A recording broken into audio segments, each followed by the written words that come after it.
Bonjour, c'est Lisa Azuelos. Vous me connaissez peut-être pour mes films comme LOL, comme Tu es belle, Dalida.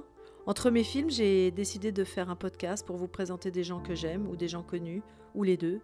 Ou alors simplement partager ce que j'ai dans ma tête, et je vous jure, ça vaut le détour.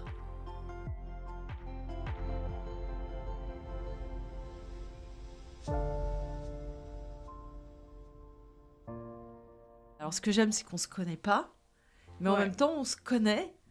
Parce qu'on se ressent. On s'est reconnus. On se connaît pas, mais on s'est reconnus. Je crois. Hein, je crois que c'est oui, ça. Oui. On a dîné ensemble à une fête d'anniversaire. Ouais. Et écoute, c'est comme un petit coup de foudre amical au milieu du bruit, parce qu'il y avait de la musique à fond et tout. On essayait tu danses très bien d'ailleurs. On s'est reconnus bah, aussi. Toi aussi, on a beaucoup dansé. Ce move, c'était chouette. Et on essayait de parler. Et en fait, je crois qu'on s'est parlé en langage des signes au bout d'un moment parce que... Et ça rapproche. On sous-estime tu vois, mais c'est bien. Mais c'était marrant parce qu'on n'arrivait pas à se raconter nos vies. Donc j'ai dit, bah écoute, tu vas venir en podcast. Et comme ça, tu me raconteras ta vie, ce qui me fascine.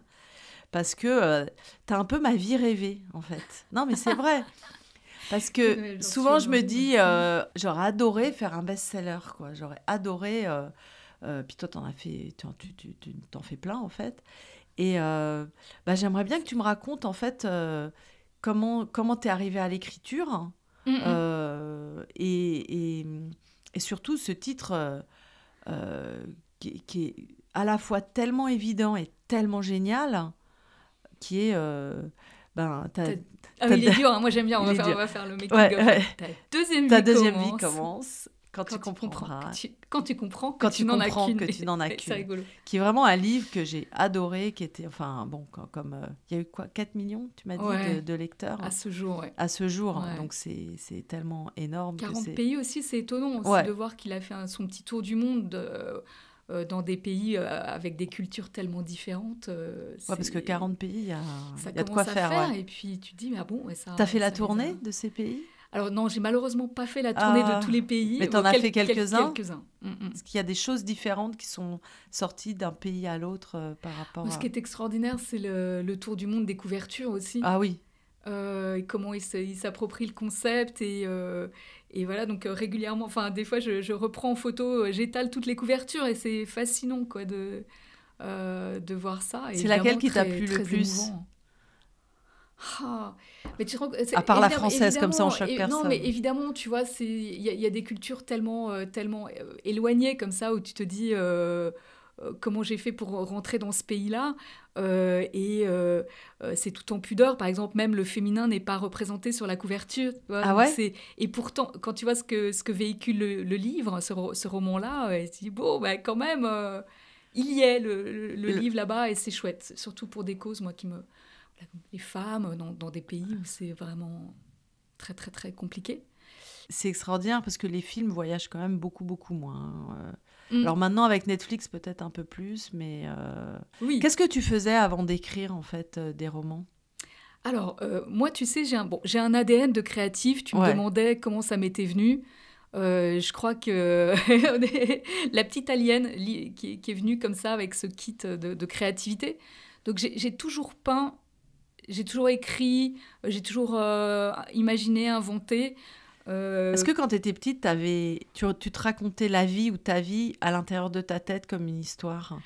De toute façon, je me tournais des films en permanence, vraiment.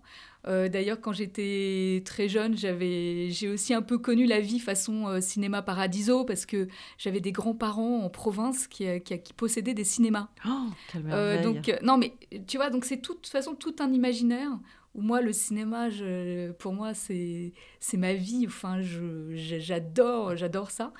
Et puis aussi, ça a été très tôt m'inventer des histoires dans ma tête, une manière d'échapper au quotidien, le rapport au réel, tu vois, qui est toujours un petit peu compliqué pour moi parce qu'en réalité, j'ai besoin d'histoire, j'ai besoin d'intensité, de rêve, de pétillance. Et voilà. Et non, le réel. Pas trop. Toi, t'étais à Paris petite ou... Ouais, moi je suis née à Paris. T'es née à Paris, j'ai grandi à Paris sinon. Et puis, en fait, comme je peignais aussi beaucoup, j'ai fait des longues études d'art appliqué. D'accord. Donc côté image et au début pas côté mots. Donc j'ai fait Penningen et puis après 5 ans à l'école Estienne, qui est une des 4 grandes écoles d'art appliqué en France. Et voilà, donc je me destinais, enfin j'ai été créative publicitaire en agence à Paris. Mais ce qu'on a vu très vite à retenir, c'est que je suis avant tout une conceptrice. Ouais. C'est-à-dire que ce soit ficelé avec des mots ou ficelé avec des images, c'est un peu les deux. C'est trouver des idées, mon truc. Bah oui. C'est ça qui me plaît. Alors c'est un peu hybride, tu vois, parce que pendant longtemps, j'étais un peu entre 2 chaises. Bon, c'est les mots ou c'est les images. Puis les gens, ils aiment bien que ce soit clair. Surtout en France, en fait. Surtout en France. Alors que moi, ben non, enfin, pas trop. Tu continues à peindre ? Ouais. Oh, ça doit être génial. J'ai envie de voir tes peintures maintenant. J'adore, mais j'aurais aimé l'emmener aussi plus loin. Mais on ne peut pas être partout non plus. Et tu vois, c'est ce qui explique probablement que chacun de mes romans, ce qui fait ma spécificité, c'est que j'entre par un concept clé de voûte, souvent un mot-clé que j'invente. Alors, dans mon premier roman, Ta deuxième vie, c'était la routinologie. La routinologie, mais moi, j'ai été regarder dans le dictionnaire, par exemple. Tu sais, à l'époque. J'ai été regarder, j'ai dit, mais il est génial ce mot. Et je suis allée regarder, et là, j'ai compris que c'était ton mot, en fait. Oui, parce que alors, des formations professionnelles de ce premier métier, dans la com, dans la pub, mais et encore une fois, un concept, un angle. Donc, moi, j'entre pas par une histoire, parce que les romanciers, souvent, ils entrent par une histoire. Oui. Alors moi, c'est d'abord un thème fort qui m'attrape.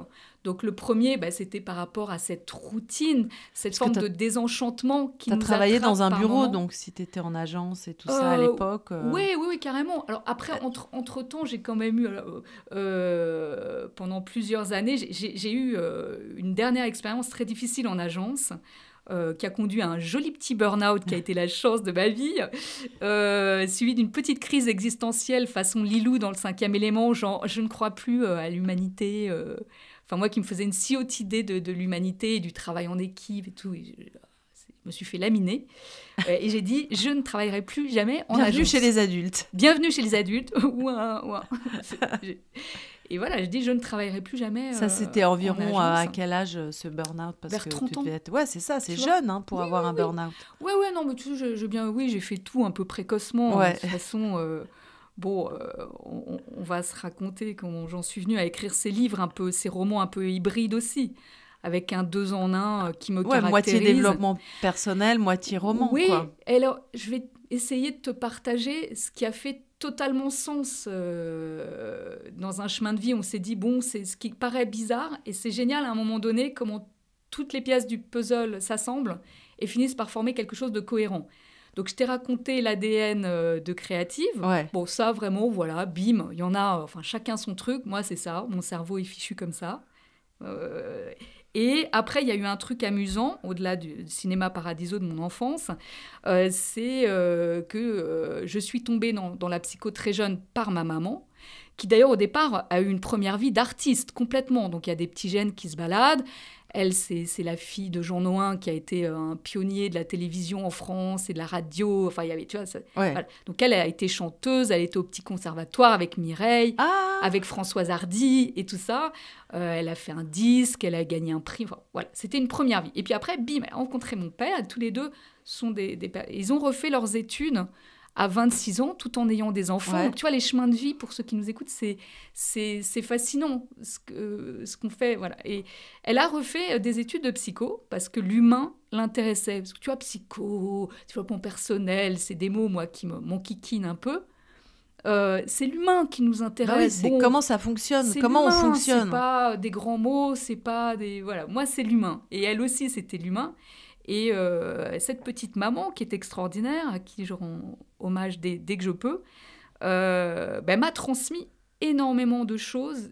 Et moi, j'étais tellement passionnée, je l'ai écoutée. C'est comme si elle nous faisait les stages à la maison, si tu veux, un petit peu. T'as quel âge quand elle se remet à faire des études non, alors ces études, si tu veux, j'étais à peine née. Oui.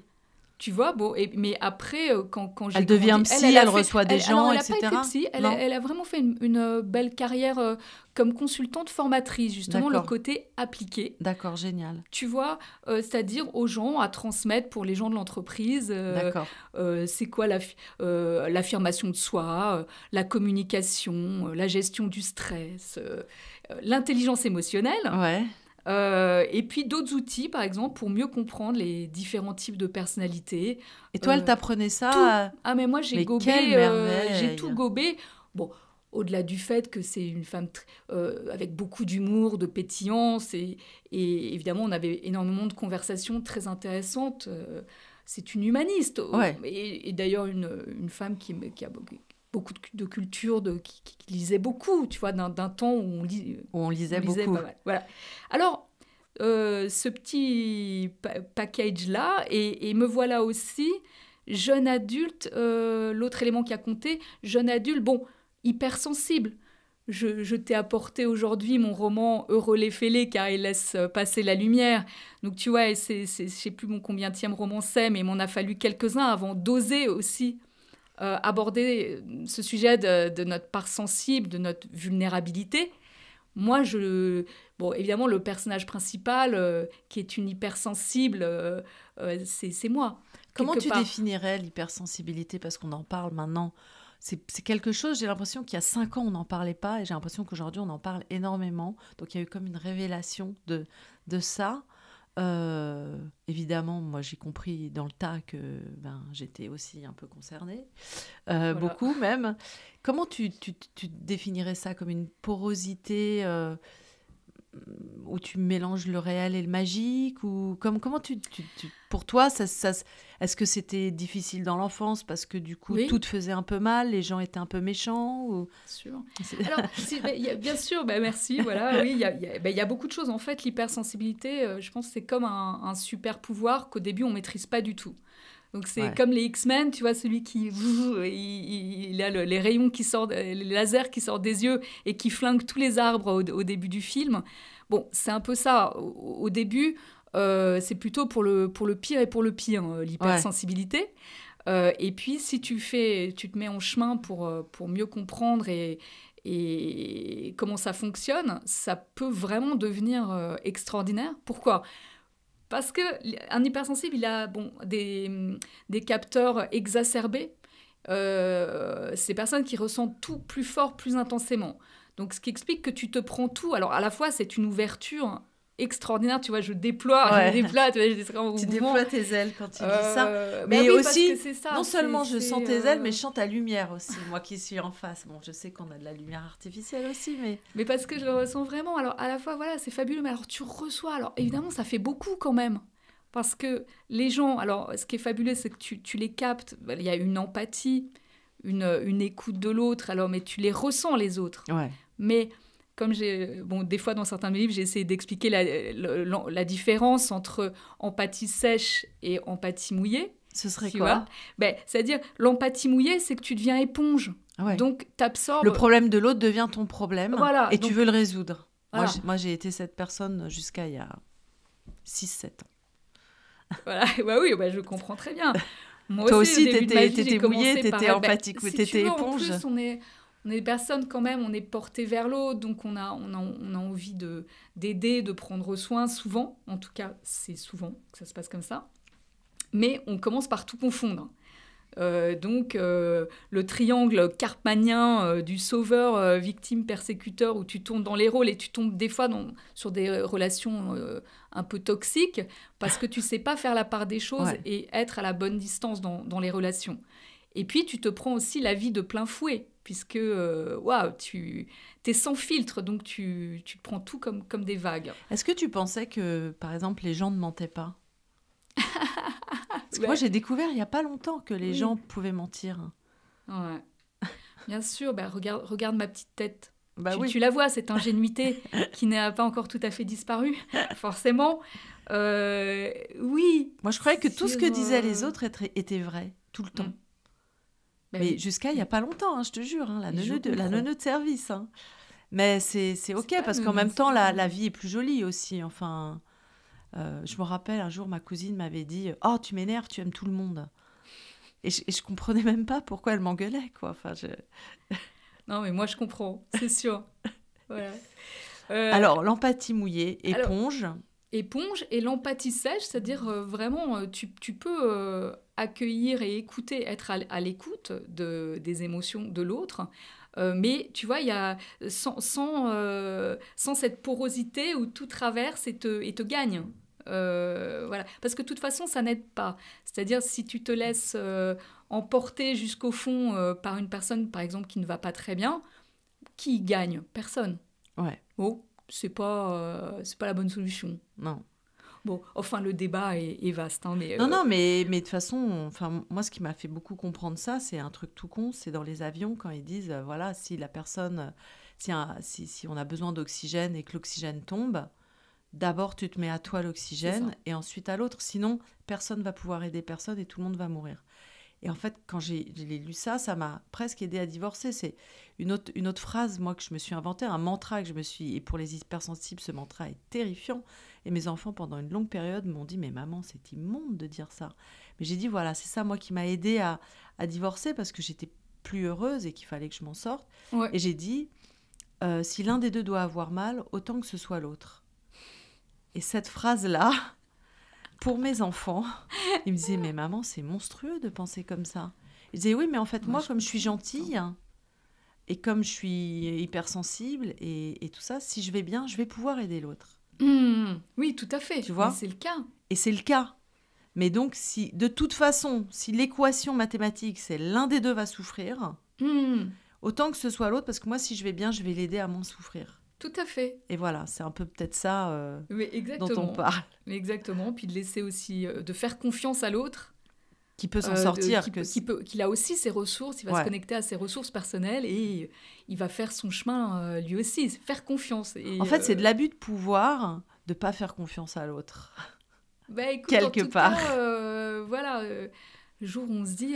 Comment t'as compris ça, toi ? C'était quoi un peu la révélation ? C'est après une relation un plein. peu compliquée Moi, tu sais, je me suis séparée aussi. J'ai connu... d'ailleurs, c'est arrivé la même année. Tu sais, j'ai eu un double tsunami, moi. Ouais. Ça a été ta deuxième vie, le succès de ta deuxième vie. Donc, imagine, le succès d'une vie qui t'arrive, bim, et en même temps, la séparation de ta vie avec le père de mon fils, la même rentrée. Waouh! Donc, pendant quelques mois, ça a quand même beaucoup tangué parce que c'était à la fois l'événement le plus heureux de ma vie et l'événement le plus désastreux de ma vie. En tout cas, culpabilisant. C'était c'est dur de se séparer. Bien sûr. Parce qu'on doit lutter contre la culpabilité, en fait. Moi, je sais que je me suis dit, je vais faire le plus de mal aux gens que j'aime le plus sur Terre. Est-ce que tu sentais au fond de toi que tu avais le destin que ça t'arrive, ça, un jour, ce succès-là ? Je me suis souvent posé la question. C'est un sentiment un peu étrange. Parce que, bon, j'ai évoqué ce grand-père que j'ai peu connu, mais quand même, ma mère m'en a tellement parlé. Et d'avoir l'impression qu'il y avait un flambeau à passer, et peut-être un relais par rapport même aux femmes de la famille, sur le thème des femmes de l'ombre. Parce que, ma grand-mère a connu Jean Nouin, mon grand-père, pendant la guerre, donc ils étaient résistants. Tu vois, tout ce thème de l'ombre qui est assez intéressant, en fait, dans le cursus familial. Mais c'était, comment dire, une histoire illégitime, puisque lui était marié par ailleurs. Ah ouais, d'accord. Et donc, ma mère est une enfant vraiment illégitime. Quelque part. D'accord. Ma mère est la petite fille de l'ombre, en fait. C'est la fille de la maîtresse, entre guillemets. Voilà, exactement. Mais c'est la fille de l'amour aussi. Donc. Mais c'est la fille de l'amour, et puis d'une histoire rocambolesque, extrêmement romanesque. Il a quitté sa femme, juste non, parce je crois qu'à l'époque, on ne quittait pas sa femme, tu vois. Il a vraiment eu sa vie, il a eu une femme, 4 enfants, qui voyait d'ailleurs, je ne sais pas... Enfin, pardon, je ne sais pas, ne se prononce pas. Mais donc voilà, il a eu 2 vies, hein. Il avait une double vie. Donc ce thème de la deuxième vie, c'est pas un hasard dans ta... Deuxième vie, oui, alors en tout cas, si tu veux, c'est ce flambeau... voilà, si tu me demandes est-ce que je m'attendais... Non, bien sûr, je ne m'attendais pas à ça, mais néanmoins... il y avait une envie très très forte depuis tellement longtemps. Même quand j'étais petite fille ou même ado, j'avais une fascination pour l'objet livre. Oui, alors je suis italienne d'origine, donc je suis très, très manière. Parce que c'est le fond, la forme. Toute ma vie, c'est le fond, la forme. Donc j'étais autant fascinée pour ce que j'allais mettre à l'intérieur du livre que pour les couvertures. Donc je peignais, je faisais ma couve, je montais le livre, les pages pour de faux. Et waouh, c'était concrétiser un objet. C'est ça ma passion. Et donc, j'ai même retrouvé un roman que j'avais écrit jeune fille, comme ça. J'avais mis, par exemple, un logo pour de faux. Enfin, pour de faux, pour que tout ait l'air pour de vrai. Hein. Ouais. Et par exemple, ce logo, c'était Plomb. Et tu vois, ma dernière maison d'édition, c'était Plomb, finalement, mais complètement par hasard. Bah et tu non, te demandes, est-ce qu'il y a des signes, quoi? C'est quand même freak qu'à 17 ans, tu mettes sur une couve que tu as fait. À l'époque, il n'y avait pas tous les outils qu'on a maintenant. C'était à la mano, tu vois, avec l'imprimante maison, avec la graffeuse, la couve, le truc, le bâton de colle, voilà, le photomontage. Il n'y avait pas Photoshop et tout ça, tu vois. Donc, c'était trop drôle. Et je suis retombée là-dessus et je dis, c'est quand même ça a dû te dingue. faire bizarre quand t'as vu Plomb, quand même. Ah non, quand j'ai vu, mais je freak encore. Hein, je fais, mais c'est bizarre quand même. Non, mais moi, je trouve que c'est normal, en fait. C'est super bizarre. Bah, de toute façon, aujourd'hui, avec les neurosciences, on explique ça. On explique que le cerveau fonctionne comme ça, en fait. En fait, tu n'as jamais eu de doute sur la matérialisation de tes rêves ou de ton cerveau. Non, mais moi, tu vois, moi, j'ai ça aussi. C'est-à-dire que quand j'écris un scénario, je vois le film, puisque je suis obligée de le voir, puisque je l'écris. Donc, voilà. Et donc, je n'ai aucun doute que c'est un film. Génial. Mais le nombre de gens que je connais qui écrivent des scénarios et que ça devient jamais un film.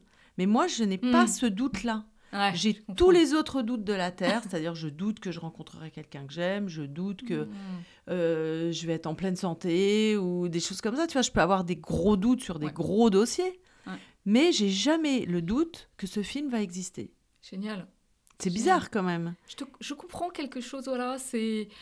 Moi, c'est pareil sur des choses. Alors, je sais pas, je ne pense pas, parce que les questions des gens, ou même à chaque nouveau livre, c'est est-ce que ça va marcher? Est-ce que tu as peur que ça marche? Non, en fait, je pense pas vraiment à ça. Je sais pas, ça se passe pas comme ça. Est-ce que tu écris ou est-ce que tu passes une écriture que tu ressens à l'intérieur de toi? Est-ce que tu te sens passeuse ou est-ce que tu te sens forceuse? Écoute, la manière dont ça se passe, de toute façon, c'est... je sais pas si on est visité ou quoi, c'est le grand sujet, d'où nous viennent nos inspirations. Ouais. Moi, ça m'attrape par un thème, toujours le côté clé de voûte. Enfin, moi, voilà, tic, il y a un thème qui vient me taper sur le coin de l'épaule un matin. Tu vois, c'est entêtant, c'est tenace, ça revient. Donc, je me sens comme une exploratrice, quoi. Le besoin à la fois de travailler, d'aller creuser avec mes mains, là, un thème de fond et des émotions, parce que ce qui m'intéresse avant tout, c'est de tourner le regard vers ce qui se passe à l'intérieur de nous. Et pour moi, je dis souvent, enfin, un écrivain, c'est un acteur à plume.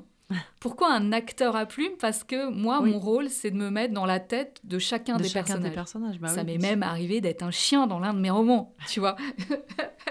Mais c'est vrai, sans rire. Toi qui fais des films, moi, c'est pareil. T'es obligé, j'entends leurs dialogues, je les vois. C'est pour ça que quand je fais un casting, c'est un peu dégueulasse, parce que la personne, quand elle rentre, avant même qu'elle fasse son essai, je sais si c'est elle ou pas, puisque je l'ai déjà portée, j'ai déjà été elle.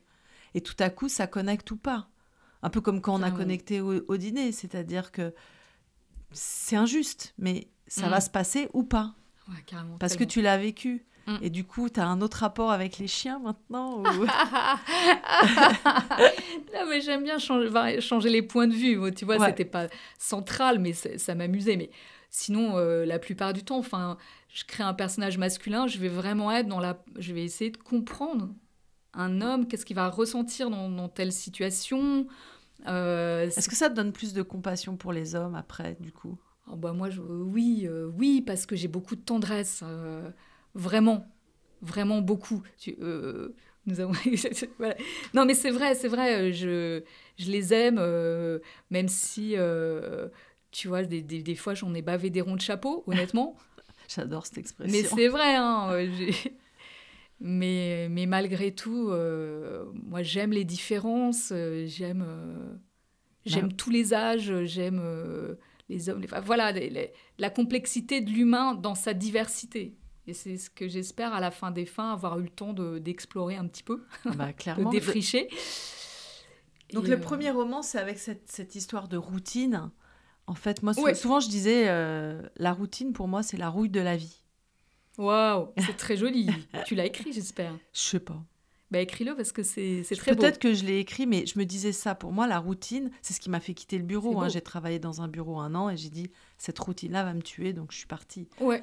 Mais j'ai vraiment, en fait, et quand j'ai une barrière, les barrières de mon balcon dans la maison que j'avais étaient en train de rouiller, tout à coup, j'ai eu l'image et je me suis dit, mais en fait, la routine, c'est la rouille de la vie. Ouais, et ça te ronge. Et en fait, quand tu la vois, c'est presque trop tard. Tu sais, on dit, ça a rouillé, on peut plus rien faire. Tu sais, il y a un truc comme ça où... et en fait, peut-être que aussi la créativité, c'est un rapport à l'ennui. C'est de ne pas pouvoir s'ennuyer, enfin, physiquement, quoi. Peut-être qu'en tant qu'hypersensible, c'est compliqué. De toute façon, le rapport au réel est compliqué. Nous, hypersensibles, il y a aussi tout ce côté cerveau droit. On le sait, hémisphère droit, hémisphère gauche.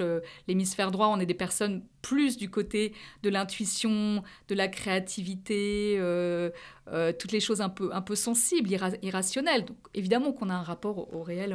On va jamais dire je ne crois que ce que je vois, quoi. Voilà, disons qu'on n'est pas... Bon, ça nous arrive d'être pragmatique. Regarde, on concrétise nos projets, donc on est quand même rationnel et pragmatique aussi. Mais tu vois, moi, des fois, j'ai cette phrase de Schopenhauer, tu sais, son image du pendule, que la vie, tu vois, oscille entre souffrance, tic, ou ennui. Souffrance, ennui. Souffrance, ennui. Ah, mon Dieu, le cri de Munch. Tu vois, je dis, au secours. Et bon, moi, ce qui m'intéresse, c'est de dire, attends, on va arrêter le pendule quand même, et au milieu, comment on attrape... la joie. La joie, quand même des éclats de bonheur comme des éclats de noisettes, j'en sais rien, tout plein de choses. Et je dis, alors, il y a à la fois ces questions existentielles sous-jacentes, moi, de toute façon, qui me suivent au quotidien, je m'interroge quand même pas mal. Et donc, tu vois, le thème de mon premier livre, c'était ce constat... tu vois, c'est pas les... on est très, très, très nombreux, d'un coup, on a tout pour être heureux, à peu près, enfin, c'est pas mal, tu vois. Au niveau des biens matériels, par rapport à beaucoup de gens dans le monde, on est bien, tu vois. Enfin, je parlais d'une grande majorité de personnes, et qui pourtant, tu te réveilles un matin et cette forme de désenchantement insidieux, tu vois, qui s'infiltre un peu partout. Ouais, c'est pas mal, mais bon... l'ennui.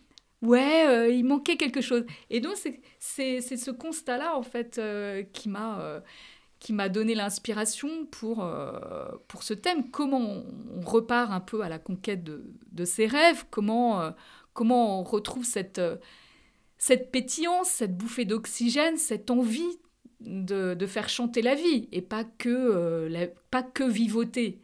Parce que je crois que moi, ce serait la chose qui m'aurait fait le plus peur, c'est à la fin des fins arriver et dire « Ah mince, j'ai vivoté ma vie, quoi. Ah, flûte, dommage. Ah, j'ai passé à côté de quelque chose. » Mais c'est pas si facile. D'où très grande compassion et tendresse, parce qu'on essaye tous de faire du mieux qu'on peut, et bien malin aussi, tu vois, c'est pas si simple. Est-ce que tu penses que quand on est hypersensible, en fait, on n'a pas le droit de se contenter de peu ? Parce qu'on ressent tellement l'ennui que ça peut nous tuer peut-être ou quelque chose comme ça. Enfin, moi, je me suis jamais ennuyée dans ma vie. Mais j'ai l'impression, souvent, quand j'étais plus jeune, je me disais, mais comment font les gens pour accepter justement cette forme de routine ? Les gens dans les bureaux étaient heureux qu'il se passe rien. Tu sais, dans le film Nemo, le papa de Nemo dit « Oh là là, mais j'ai tout fait pour qu'il ne lui arrive rien ». Et Dory lui répond « Mais c'est affreux de vouloir ça pour son enfant ». Et j'ai adoré cette phrase. En fait, il y a beaucoup de gens qui veulent qu'il leur arrive rien, quoi. Presque. Oui. J'ai l'impression, moins dans la nouvelle génération. Je ne sais pas comment est ton fils, mais j'ai l'impression qu'eux, au contraire, ils veulent qu'il arrive énormément de choses, comme si le monde allait s'arrêter, puisqu'on leur a mis beaucoup ça dans la tête. Oui, tout à fait. C'est bon. Mais après, il y a aussi les seuils de conscience. C'est-à-dire que... pour avoir interrogé énormément de gens ou avoir eu énormément de retours des gens, C'est ça qui m'a étonnée. J'ai quand même l'impression que même s'ils disent que ça va, le bureau, l'ennui... ça va pas. Tu vois, il y a quand même... en tout cas, le réenchantement, on doit se créer sa propre définition de son réenchantement, parce qu'on est tous très différents. On a des personnalités, des besoins différents. Ce qui va t'enchanter toi, va pas enchanter nécessairement Monsieur Dupont, enfin je ne sais pas, ou Madame Dupont. Donc, ce qui compte, c'est ce chemin de dire, bon, qu'est-ce qui va faire que moi, je vais ressentir cette pétillance, comment je me nourris de l'intérieur. Donc, chacun doit s'interroger là-dessus. Alors, pour des gens, ça va être en très haute intensité. Et puis, pour d'autres, c'est pas grave, ça va être dans des toutes petites choses. Mais ils vont avoir mis le doigt sur ce qui les fait vibrer à nouveau. Et l'œil qui pétille, voilà. C'est ce chemin que j'ai voulu tracer dans ta deuxième vie. Moi, c'était comme un fil d'Ariane du changement que je voulais tendre, tu vois, comme dans ce labyrinthe, le labyrinthe, métaphore pour moi de l'existence, les méandres. Comment on fait pour traverser cette chose-là qu'est l'existence du mieux qu'on peut pour pas arriver à la fin dégoûté à main, je suis passée à côté de quelque chose. Et pourquoi ce fil que j'ai voulu tendre aux gens à travers cette histoire, ce roman très métaphorique, etc. Mais parce que j'avais observé quand même 10 ans auparavant, que quand tu traverses une période très très compliquée dans ta vie, rien ne va plus, en fait tu sais pas trop comment te diriger, tu sais pas quoi va pouvoir t'aider. Parce qu'à la limite, tout le monde y va de son conseil. Il y a pléthore de méthodes. Tu devrais faire ci, tu devrais aller voir un psy, tu devrais lire tel livre. Mais t'es noyé.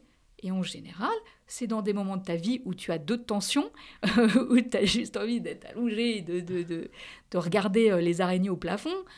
Waouh! Donc, tu vois, ma démarche d'empathie hypersensible quand j'ai écrit ta deuxième vie, c'était d'être une facilitatrice et toujours une communicante, parce que tu vois, moi, je fais de la littérature populaire et j'en suis fière. C'est un choix.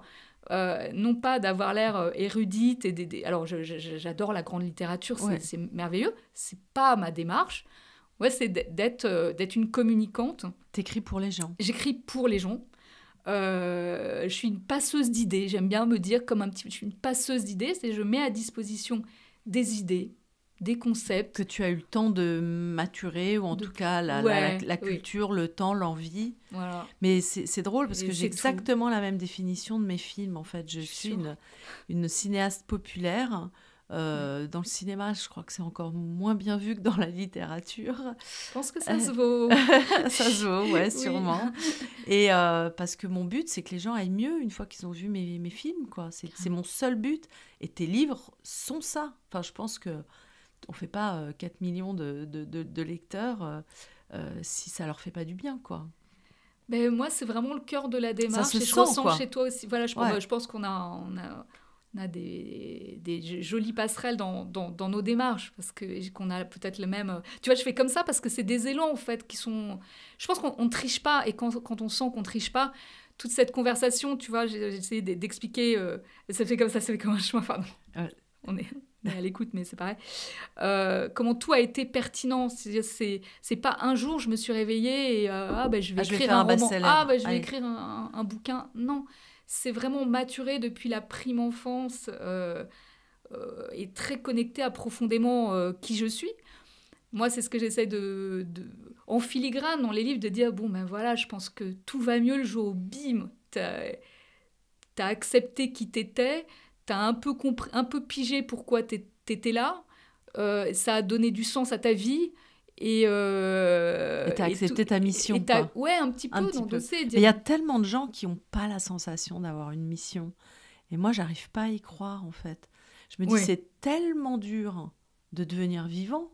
La proba que ce sperme-là rencontre cet ovule-là, que ça se passe bien, qu'il n'y ait pas de fausse couche, qu'il n'y ait pas de problème, que tu restes 9 mois dans le ventre, que la sortie se passe bien, que tu sois... Enfin, tu vois, je veux dire, c'est tellement dur d'être que ça ne peut pas être juste oh bah tiens, pas de mission, j'ai rien à foutre là, qu'est-ce que je fous, j'attends la mort, quoi. C'est pas possible. Il y a eu une intention Bien au sûr, départ, bien peut-être sûr. qu'on l'a oublié. Moi, je crois qu'il y a beaucoup de gens qui ont oublié l'intention de Ouais, départ qui était de devenir terrien. c'est Mais joli. Mais là encore, c'est stopper des fausses croyances qui les empêchent d'être pleinement eux-mêmes. Alors, c'est véhiculé parce qu'on se fait une certaine idée du succès et de la réussite. On se dit, ah ben voilà, ouais, c'est une question d'argent, de statut, tu vois, voilà.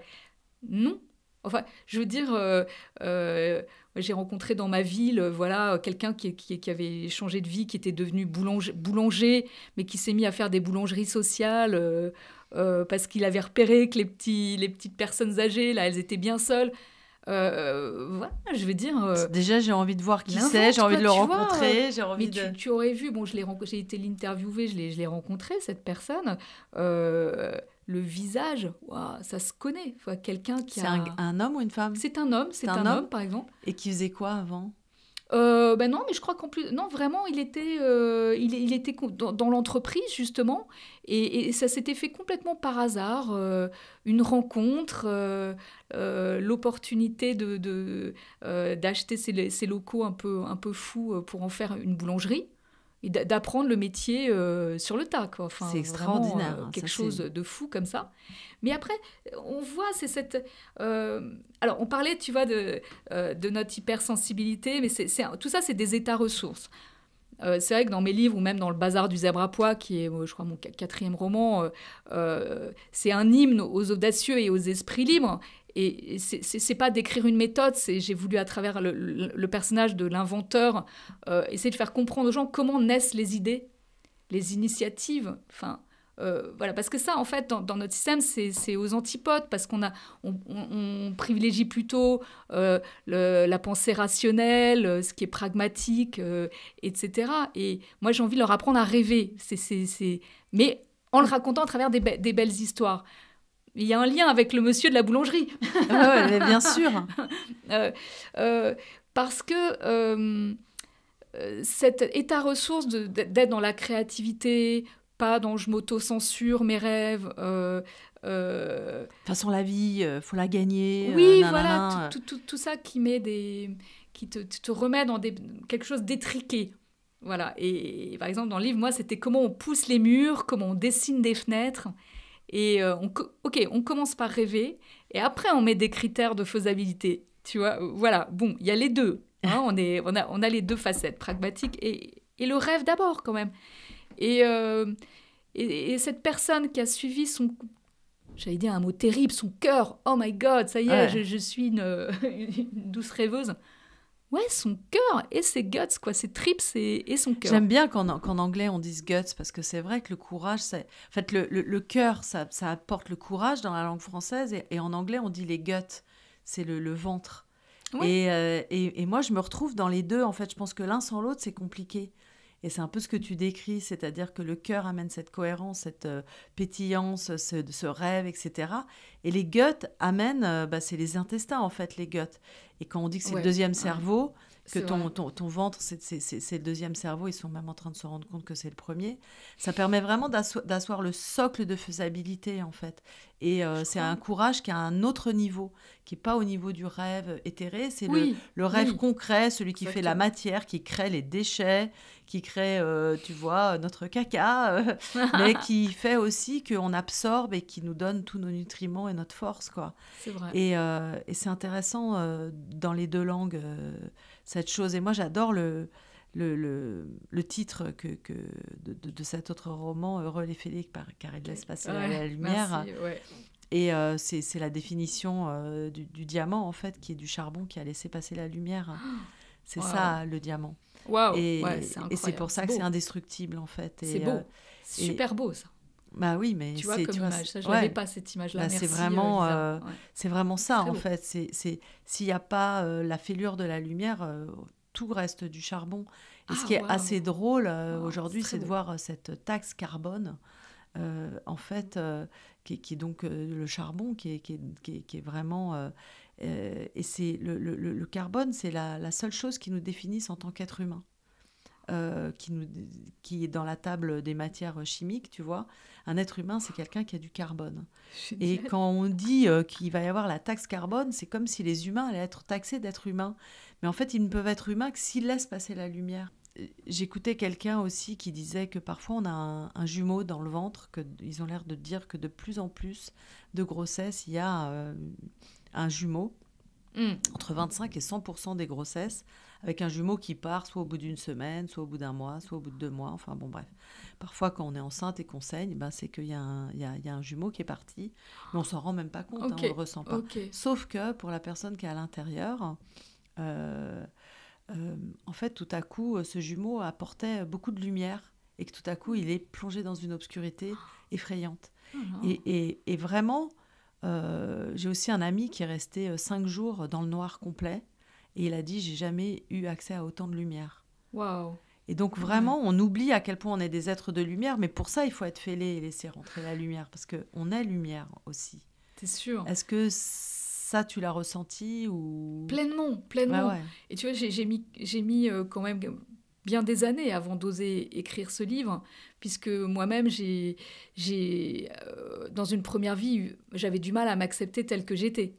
Je me trouvais bien fêlée parce que j'avais mes fragilités. On a tous des fragilités parce qu'on est tous le fruit d'une histoire, donc on arrive avec des bagages, avec des blessures qui sont même pas forcément de notre fait. Ouais. Or, on culpabilise pour comment dire ce qui en résulte. Bon, tu vois, c'est des fragilités alors que ça vient de quelque chose qu'on n'a pas pu maîtriser dans notre histoire souvent. Tu penses à ta grand-mère illégitime, enfin à cette femme Même pas. Même ma propre histoire personnelle, tu vois, voilà.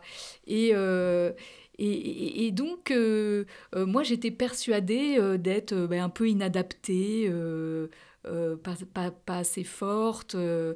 J'avais l'impression, même cet échec en entreprise, que c'était moi qui n'avais pas été bien.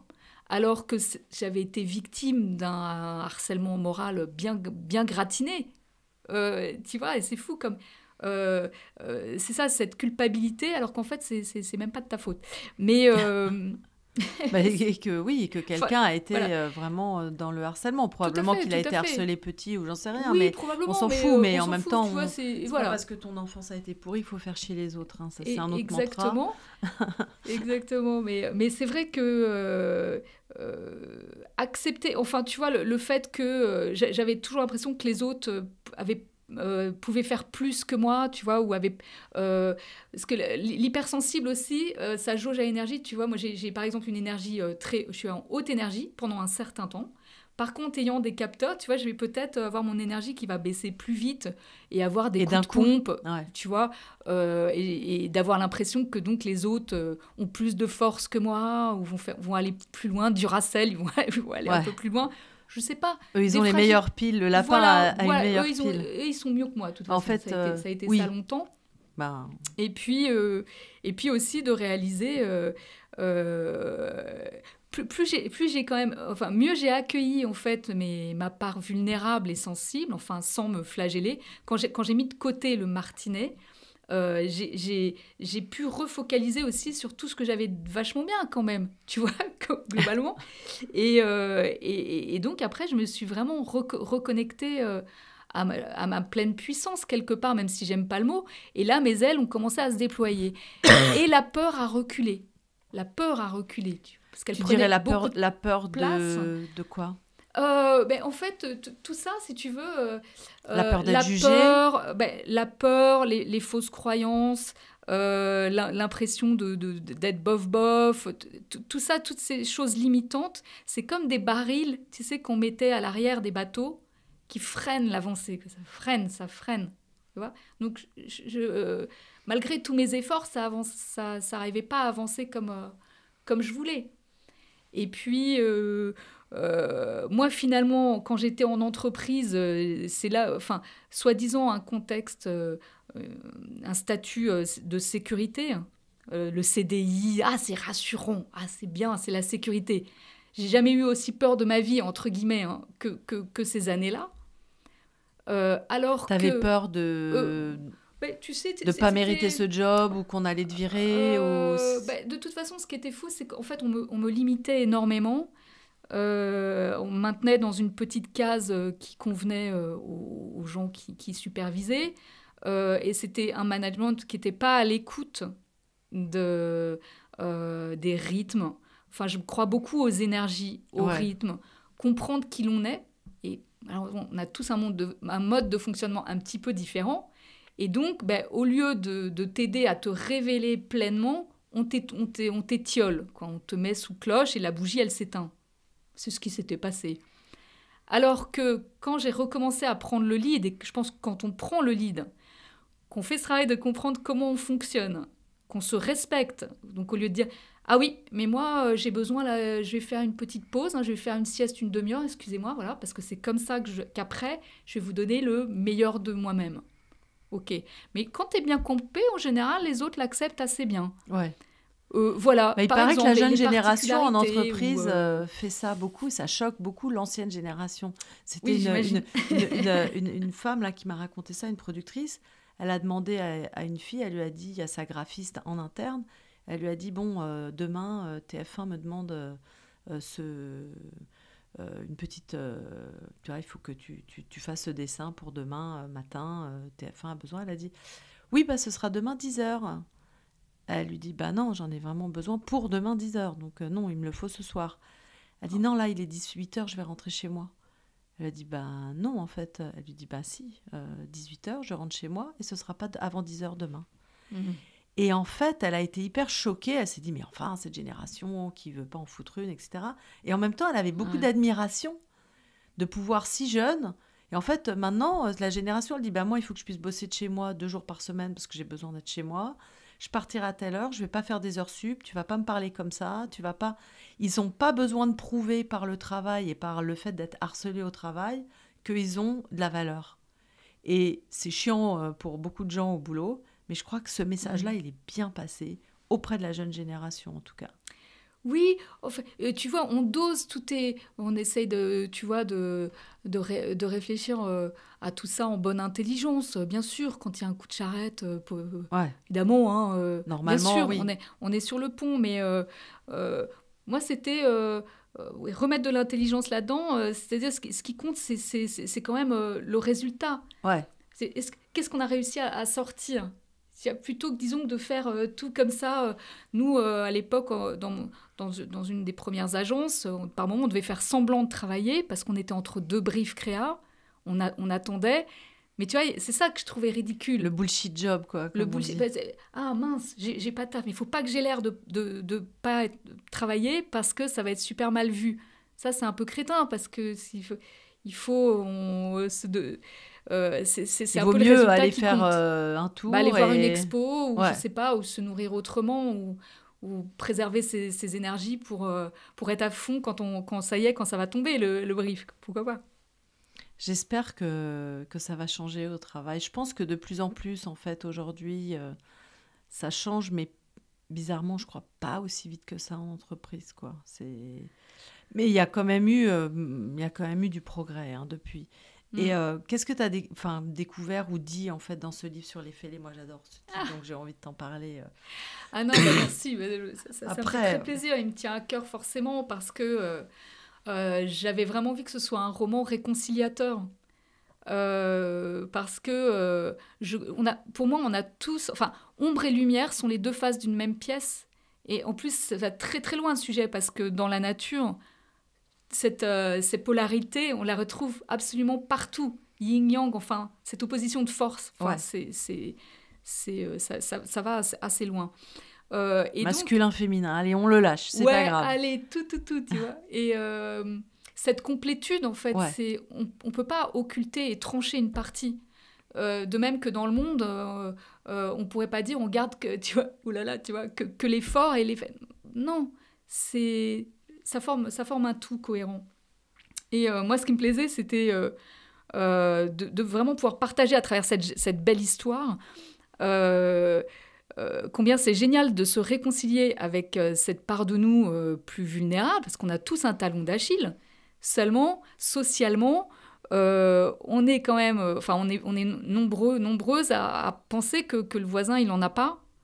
et ou qu'il en a trop, ou même pas, de le juger. Voilà, oui.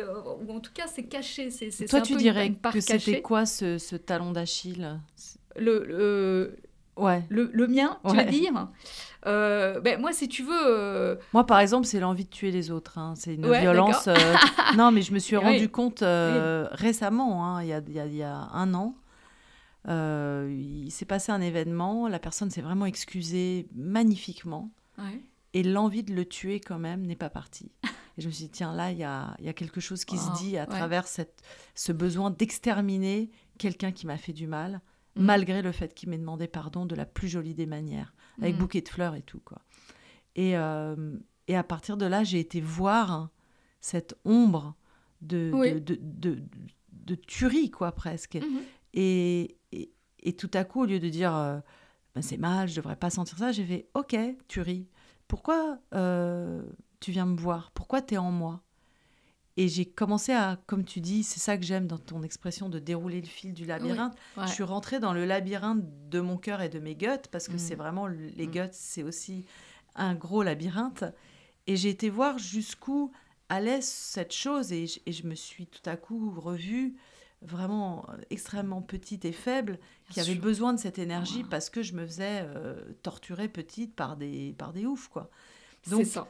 Et tout à coup, j'ai été vraiment, ce que tu dis, mettre de la lumière, hein, comme apporter une petite bougie et dire, en fait, tu as le droit d'être en moi. Je vais arrêter de vouloir te rejeter. Tu as le droit d'être en moi. Et chaque fois que tu seras là, tu seras mon ami. Tu n'es plus mon ennemi. Et je crois que c'est à ce moment-là que j'ai compris un peu le travail de l'ombre. C'est ça. C'est joli, le travail de l'ombre. Et c'est vraiment le propos. Ouais. Parce qu'en fait, effectivement, c'est... pendant longtemps, on a tendance à vouloir l'étouffer, cette voix. Ouais, mais vraiment. Moi, par exemple, j'appelle ça mon 1% violence. Parce que je suis globalement quelqu'un de vraiment bienveillant, gentil, adorable. Ça va. Et puis, bim, si tu tombes sur mon 1% violence parce que tu appuies sur le bouton injustice terrible, et on a tous nos élastiques du passé, quelque chose qui n'est pas supportable. Bon, alors là, c'est le volcan. Hein, t'as tout qui sort. Attention. Et la violence, tu peux renverser les tables. Tu peux, voilà. Alors, c'est dur, ça. Mais effectivement, plus tu vois, tu vas accueillir... Alors, il faut descendre dans la cave, tu vois, la cave noire, rencontrer sa part d'ombre, hein, et d'amener cette douceur à cette partie de soi. Alors, souvent... petite fille en soi ou petit garçon en soi qui a manqué à ce moment-là, qui n'a pas été respecté, qui n'a pas été rassuré, qui a manqué de tout, qui a manqué de douceur, qui a manqué de réconfort, qui pleure encore en silence des fois. Tu vois. Donc, si tu cherches à l'étouffer avec l'oreiller, c'est violent, hein, ce que je dis comme image, mais c'est ça. C'est ça, vraiment. Non, tais-toi les peurs. Les crises d'angoisse ou les choses comme ça, ou toutes les manifestations émotionnelles exacerbées. En fait, les émotions sont intelligentes, toujours. Elles racontent toujours quelque chose, les émotions. Mais sauf à quel moment on nous a appris à les écouter. Voilà. Donc, souvent, elles ressortent d'une manière... Et à les transmettre aussi, à dire, voilà, là, je peux plus... parce que je suis dans cette émotion et du coup, je ne vais pas réussir à t'écouter. Moi, je rêve que l'école s'occupe des émotions, que ce soit l'école des émotions. Parce que... J'aurais adoré aussi, mais c'est pas encore... Tu vois, juste avant d'écrire tous ces romans, j'avais fait par exemple un nuancier des émotions pour vulgariser. C'est vrai ? Ouais, sous forme de nuancier Pantone, comme je suis graphiste, tu vois, pour vulgariser l'intelligence émotionnelle. Donc vraiment, tu l'ouvrais comme un éventail avec un code couleur, vraiment pour la... La colère, c'était quelle couleur ? C'était rouge. Ouais, bah oui. Évidemment, mais en dégradé. Parce que c'est pareil, l'alphabétisation émotionnelle, c'est de faire comprendre toutes les nuances. Ouais. C'est pour ça même que les mots ont un pouvoir et qu'on aime les mots, on écrit, etc. Parce que si tu mets des mots et de la subtilité, tu t'éloignes de la violence aussi. Ouais. C'est pour ça que c'est tellement important et... tu vois, même là... C'est quoi le concept de défêler de ton roman Fêlé mais je peux te le pitcher vite fait si tu veux. Je veux bien. Je voulais pas... alors, c'est cette jeune femme, Henriette, alors qui malgré son prénom suranné est une jeune fille pleine de talent qui est architecte d'intérieur. Donc elle est super, etc. Sauf qu'elle se traîne en bandoulière.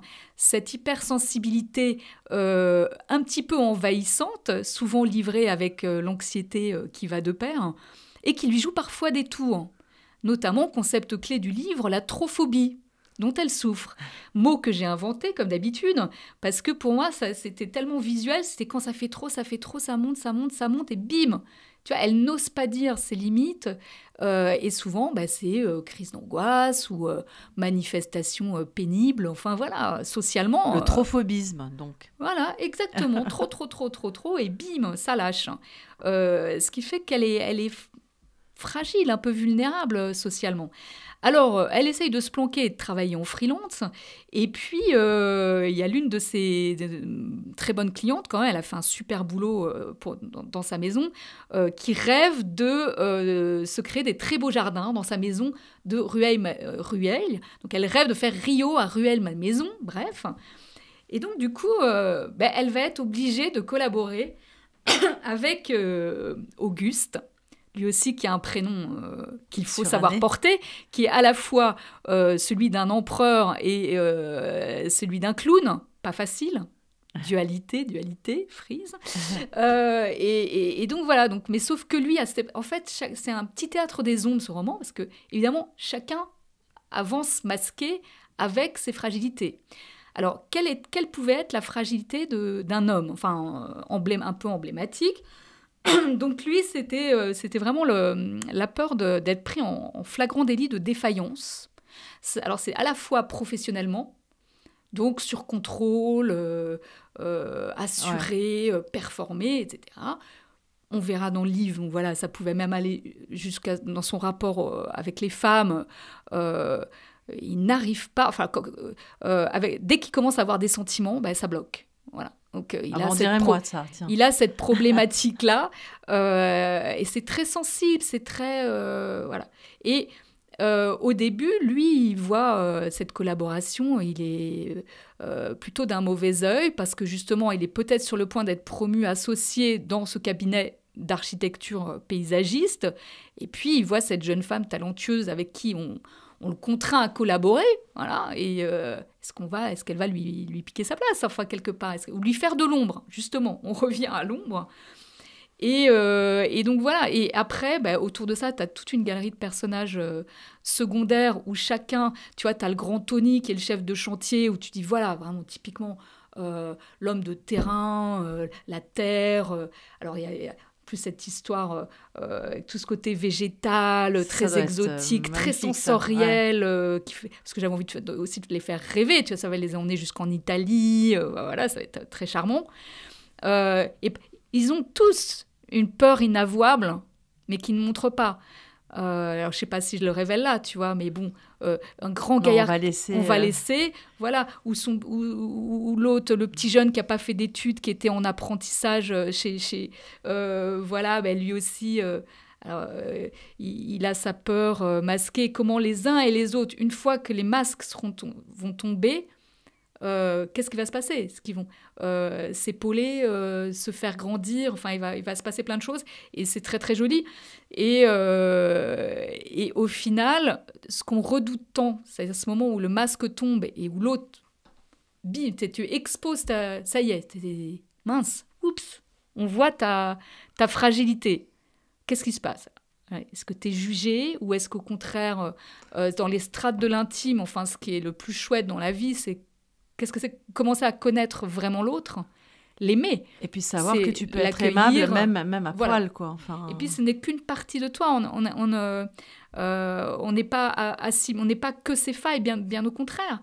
Sauf qu'elles nous rendent, c'est notre part d'humanité, c'est l'ensemble qui fait notre humanité. Sinon, si on n'était que des robots, que tout en force, non. Et d'ailleurs, bien souvent, et tu le sais, toi, qui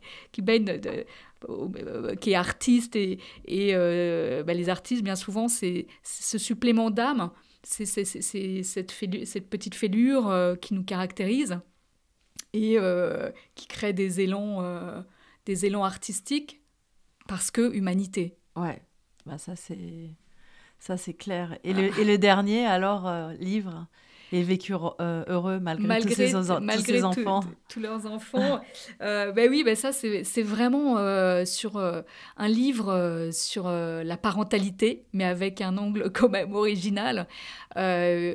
Toujours concept clé de voûte, là, c'est la daronalgie. Ah oui. C'est ce moment particulier où on peut se mettre à avoir mal à ses enfants. Tu vois, c'est pas très consensuel comme angle, mais je suis partie de cette histoire de cette daronne un peu au bord de la crise de nerfs. Parce que elle a deux grands ados, mais un qui est déjà parti, qui donne plus trop de nouvelles, qui est parti en études en province. Ailleurs, ouais. Voilà, plus trop de nouvelles. Et puis sa fille de 16 ans avec qui elle est à couteau tiré, donc c'est vraiment, tu vois, je fais les tripes, ça fait des années qu'elle donne tout à sa famille, hein, qu'elle se dévoue, qu'elle fait du mieux qu'elle peut, qu'elle donne tout, qu'elle essaye d'être la meilleure maman possible, et puis elle se récolte quand même globalement ingratitude, incompréhension, enfin, tu vois, la daronalgie, c'est les cheveux blancs, le sang d'encre, l'impression d'être un porte-monnaie à pattes, etc., etc. Et voilà, moi, c'était mon point de départ de cette histoire. Et parce que dire tout haut la vérité à un instant T, c'est-à-dire c'est extraordinaire d'être parent, c'est le plus beau métier du monde. Mais qu'est-ce que c'est dur par moment, quoi. Enfin, c'est ce qu'il y a de plus dur. Hein. Non, enfin, c'est... Je connais plein d'hommes qui restent au bureau très tard parce qu'ils veulent pas affronter ça. Hein. Enfin, voilà. Donc, tu vois, c'est pas du tout Voilà, mais je voulais porter cette parole-là. Et le twist, le truc sympa dans le roman, c'est d'avoir inventé cette Daron Academy, puisque elle a l'occasion de participer à un casting de télé-réalité d'un nouveau genre. Évidemment, elle va être castée. Et c'est la Daron Academy. Pourquoi ? Parce que déjà, ça m'amusait follement de faire un monde à l'envers. Il faut faire des mondes à l'envers, tu vois, parce que c'est le troc-fauteuil, c'est les ados qui doivent se mettre à la place des parents, les parents qui doivent se mettre à la place des ados, et là, on commence à repercuter qu'est-ce qui se passe pour chacun. Ouais. Parce que c'est, en fait, comme les dans moments, Freaky Friday, en fait. Ouais. Parce que ces moments de crise, c'est un moment où le lien, tu vois, qui est sur la couverture, il est bizarre. Ce que je te disais, je t'aime moi non plus. L'ado, c'est lâche-moi, mais bon, c'est un moment, il ne faut pas trop lâcher quand même. C'est un moment. Et c'est tout ça, le lien familial. Mais pour se comprendre, il faut faire troc-fauteuil. Voilà. Il faut faire Freaky Friday pour ceux qui l'ont vu et qui est vraiment un film qui nous a beaucoup réunis avec ma fille à l'époque où on l'a vu. Et c'est drôle parce qu'on m'avait proposé le remake et puis je crois que ça n'a jamais été fait. Ah. Mais c'était super intéressant ce film. Je ne sais pas si tu l'avais vu, qui était vraiment le troc fauteuil comme tu dis. Mais de toute façon, le troc fauteuil, c'est quelque chose qu'il faut faire tout le temps. Moi que j'essaie de faire dès que je suis avec quelqu'un, j'essaie de me mettre dans son fauteuil. Bon, malheureusement, souvent, il ne se met pas dans le mien. Mais aussi, j'ai compris que je cachais le mien. C'était comme ce que tu dis, un peu... j'avais pas envie d'être à poil devant les gens et de montrer cette vulnérabilité parce que quand tu n'as pas l'habitude que tu vas être protégé, ben, tu veux pas montrer... Enfin, je voulais pas montrer cette vulnérabilité.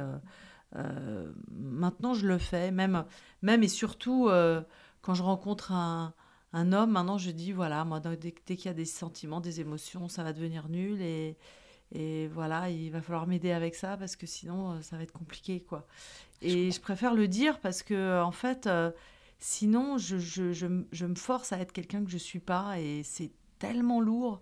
Je trouve qu'arrive un moment où ce masque-là est insupportable, quoi. C'est sûr, c'est sûr. Et j'espère que les jeunes générations le trouveront insupportable de plus en plus tôt. Et ils ont l'air quand même, je vois sur les réseaux sociaux un peu des jeunes filles qui disent bah voilà à quoi je ressemble quand je suis pas maquillée. Bon, il y en a encore qui sont tout le temps à la pointe de la mode, de la beauté, tout ça, mais il y a de plus en plus d'exposition de la vulnérabilité. Après, est-ce que ça va au-delà de l'image, je sais pas, mais... Ce sera le thème de mon prochain bouquin, de toi à moi. Hein, mais magnifique. Que je suis en train d'écrire. Ok, je te demande pas le titre parce que c'est... Non, mais je l'ai pas encore. Ok. Non, mais en tout cas, je suis en train de bosser sur ça. Le rapport à l'image de soi et au corps. dans un monde où tout est image, enfin voilà, le regard de l'autre. Écoute, voilà, ça sera pour la rentrée prochaine. J'ai hâte de lire. Écoute, en tout cas, c'était vraiment magnifique cette rencontre. Je suis vraiment hyper heureuse de t'avoir rencontré, d'avoir parlé. C'était passionnant et j'ai hâte de te lire et de te voir et de tout, quoi. Écoute, merci beaucoup. Aussi. Merci Lisa, j'ai passé un super moment aussi. Moi aussi, Raphaël. Merci beaucoup. Merci. Et voilà, cet épisode est terminé. Merci d'avoir écouté le Lisa Azelos podcast. Et si vous avez envie de me soutenir ou que vous aimez mes podcasts, n'hésitez pas à vous abonner sur tous les réseaux sociaux. Tous les liens sont en description. Vous pouvez aussi vous abonner et ou en parler autour de vous. À bientôt. Merci beaucoup.